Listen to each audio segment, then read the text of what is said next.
America में आग से एटम बम जैसी त्रासदी, जंगल की आग के आगे सुपर पावर का टोटल सरेंडर। अमेरिका के जंगल धधक रहे हैं। अमेरिका के शहरों में जैसे लावा उबल रहा है। लॉस एंजलिस जैसे शहर की पहचान जलकर राख होने के करीब है। जंगल में लगी आग हॉलीवुड हिल्स को जलाने लगी है। सैंटा एना का तूफान इस अग्निकुंड को आसमान तक उछाल रहा है। सैंटा एना जंगल में लगी आग की चिंगारी को कई शहरों तक खींच कर ले जा रही है। आग का दायरा बढ़ता ही जा रहा है। लॉस एंजलिस के पैलिसेड्स में आग भड़क गई है और ये आग 19,978 एकड़ में फैल चुकी है। आग बुझाने की कोशिश में अब तक सिर्फ 6% कामयाबी ही मिल पाई है। वहीं ईटन में जंगल से भड़की आग ने 13,690 एकड़ इलाके को जलाकर भस्म कर दिया। यहाँ 1% भी आग पर काबू नहीं पाया जा सका। हर्स्ट के जंगल में लगी आग से 771 एकड़ इलाका जल गया, जबकि यहाँ 37% आग पर काबू पा लिया गया। लीडिया में 348 एकड़ इलाका खाक में मिल चुका है। वहीं आग पर 60% तक कंट्रोल कर लिया गया। उधर सबसे ज्यादा खतरा केनेथ में लगी आग का है, जहां 960 एकड़ जमीन पर मौजूद सब कुछ खाक हो चुका है और आग बेकाबू है।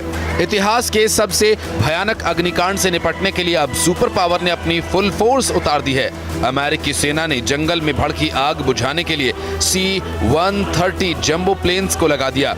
अमेरिकी सेना के हथियारों की सप्लाई करने वाले इस प्लेन की तैनाती नॉर्दर्न कमांड ने की है।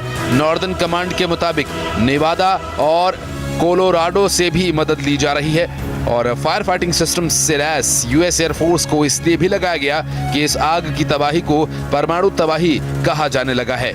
लॉस एंजलिस के शेरिफ रॉबर्ट लूना ने कहा कि काउंटी के जंगल की आग ने इलाके में परमाणु बम फटने के एहसास करवा दिए और एक तरफ आग से हाहाकार है तो दूसरी तरफ अमेरिका में जुबानी शोले बरस रहे हैं। नए चुने गए प्रेसिडेंट ट्रंप ने प्रेसिडेंट बाइडेन और लॉस एंजलिस के मेयर पर जुबानी हमले तेज कर दिए। ट्रंप ने लॉस एंजलिस के गवर्नर गेविन न्यूसोम को जमकर खरी खोटी सुना दी है। LA fire chief Kristin Crowley ने जानकारी दी कि वेस्ट हिल्स में 60 से ज्यादा फायर कंपनीज आग बुझाने में जुटी हुई हैं। हालांकि रेस्क्यू मिशन में भी हादसे सामने आ रहे हैं। जंगल में भड़की आग बुझाने में लगे अग्निशमन विभाग के एक हेलीकॉप्टर से ड्रोन टकरा गया। CNN की रिपोर्ट के मुताबिक इलाके में ड्रोन उड़ाने की इजाजत नहीं थी। विकराल होती आग के खौफ के बीच गनीमत की एक जानकारी ये भी आई कि सनसेट इलाके में लगी आग पर पूरी तरह से काबू पा लिया गया।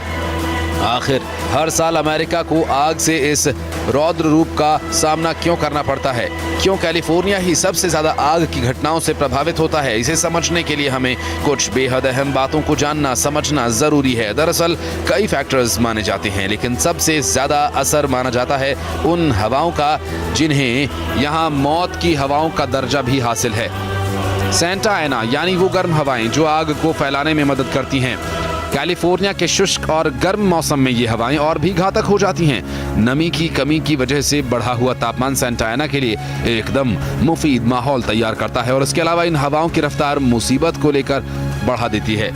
ये हवाएं शरद ऋतु के शुरुआती पड़ाव पर चलती हैं। ये हवाएं न सिर्फ तापमान में इजाफा करती हैं बल्कि जंगल में लगी आग को भड़काने में भी इनकी भूमिका अहम मानी जाती है। लेकिन एक सवाल ये भी कि आखिर सैंटा एना हवाएं कैसे बनती हैं?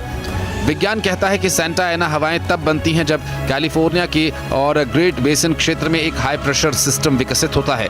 ये प्रेशर सिस्टम ठंडी हवाओं को नीचे की ओर खींचता है, जिसका असर ये होता है कि तापमान में इजाफा होता है। जब ये हवाएं पहाड़ों और घाटियों से गुजरती हैं तो हवा तेजी से नीचे की ओर बहती है, जिस वजह से हवाएं कंप्रेस हो जाती हैं और उनका तापमान बढ़ जाता है और ये शुष्क हो जाती हैं। आग को मदद करने वाली ये हवाएं पूर्व से पश्चिम दिशा में यानी इनलैंड एरियाज से प्रशांत महासागर की तरफ बहती हैं।